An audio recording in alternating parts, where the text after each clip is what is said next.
would you call Operation Midnight Hammer a failure? Yes, there might be some damage at the Fodorov facility. There seems to be another. As of now, we see that Iran is in no hurry to return to the negotiating table with the US.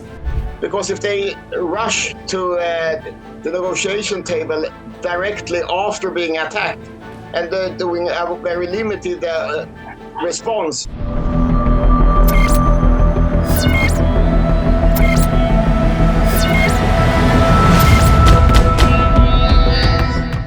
The US, after claiming to obliterate Iran's nuclear sites, is now attempting to convince Iran to return to the negotiating table. The Trump administration is considering easing sanctions, potentially allowing Iran to access up to $30 billion to develop a civilian nuclear program, and even releasing billions of dollars in frozen funds. And this is all in a bid to revive nuclear talks with Iran. However, Iran has said that they have no plans to meet with the US anytime soon. Now, if you just look at these facts, for a nation that has apparently suffered attacks from two strong militaries and whose nuclear facilities have been obliterated, as US claims, should it not be Iran reaching out to the US for talks? But we're seeing the US making all the efforts here. After 12 days of intense hostilities, who really holds the cards? On this episode of Game Plan, I'm being joined by a military and political analyst and former officer of the Swedish Army, Mikael Valtersson. He's joining us live from Stockholm in Sweden. Mr. Valtersson, thank you so much for making time for us. How do you assess the differing accounts from the US and Iran? Why is US having to convince Iran for the talks at this point? The main reason is that the strikes against Iran wasn't as successful as the US says. Trump can't back down, and we must also think about how Trump normally talks. Everything he does is the best thing in the world, and in forever in history. And he said that they obliterated the Iranian nuclear program, and most analysts don't believe that. There might be some damage at the Fodorov facility. There seems to be another third enrichment facility that's secret, and the Iranians have also moved their enriched uranium, about 500 pounds of 60% enriched uranium, probably to the other side where they can continue doing it. So if Iran returns to the table and starts negotiating, they must abandon their program, and it's still working.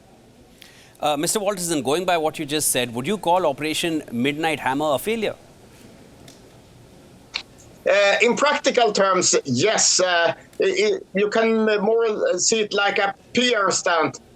Trump wanted to show that he supported Israel, and also that he is a real man who can do things. So he attacked Iran, but he doesn't want a long-term war. He just wants a successful strike. And then he says that it was very successful.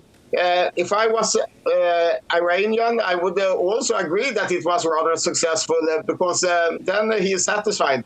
But no, he wants to return to the negotiation table, and he wants to have both things, both being a successful military leader and also a peacemaker.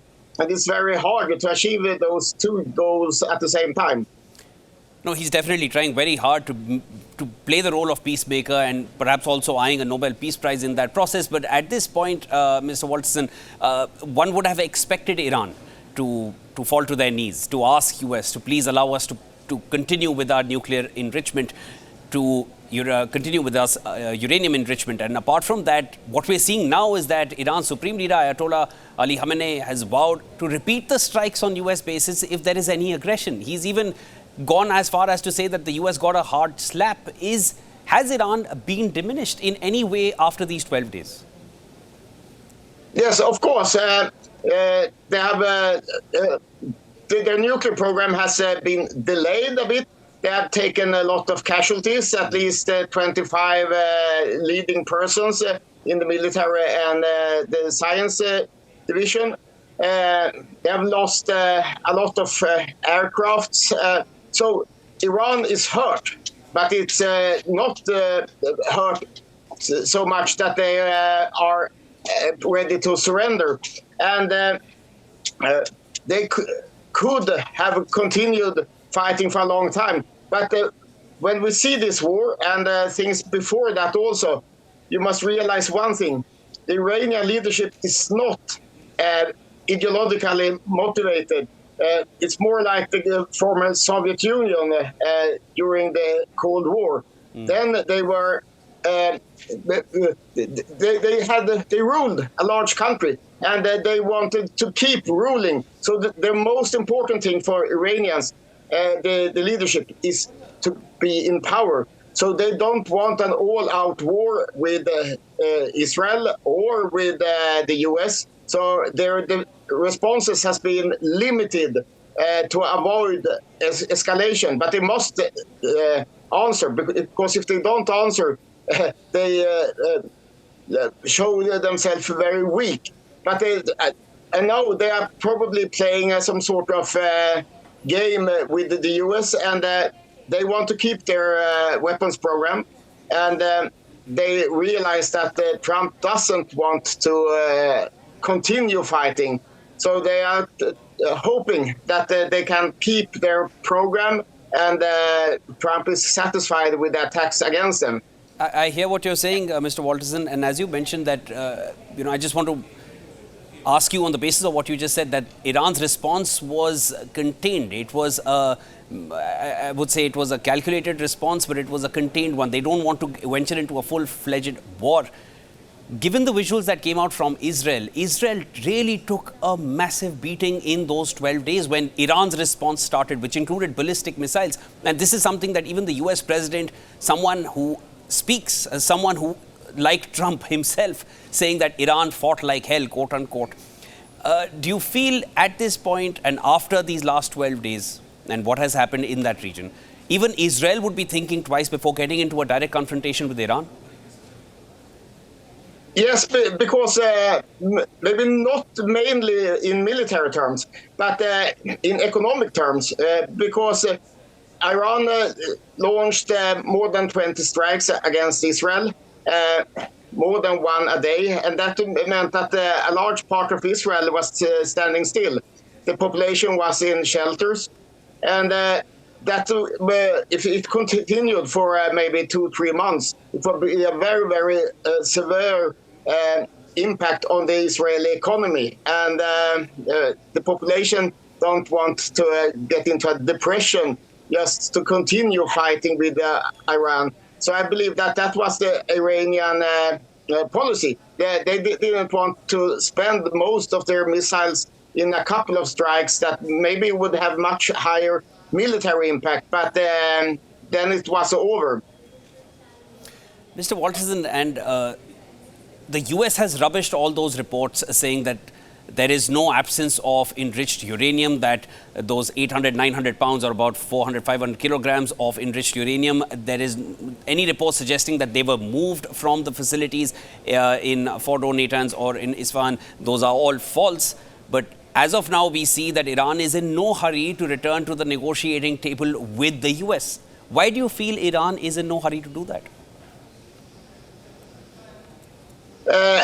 They hope to get even more from the US. And since I believe that a large part of the Iranian nuclear weapons program is still working, so they don't just want to abandon it.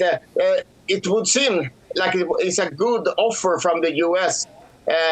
So they must be very sure that they can get more.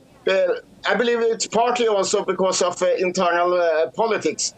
Because if they rush to the negotiation table directly after being attacked and doing a very limited response, they would seem weak. But no, they can wait. They know that the US won't attack them, and the US will also keep Israel from attacking them in the short term.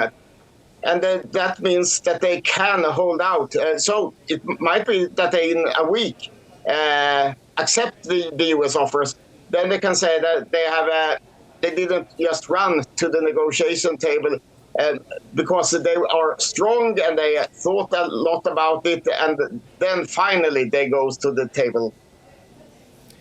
So if I were to encapsulate all that you've said, that Iran hasn't lost all its cards, at least if we were to just sum it up in a few words. And even now, they are the ones deciding when they want to come back to the negotiating table. Doesn't seem like any kind of a sign that they have come down on their knees, as is being suggested by the US side. But there will be more to discuss in time to come. That was Mr. Mikael Valtersson joining me here on Game Plan. A pleasure speaking with you, sir.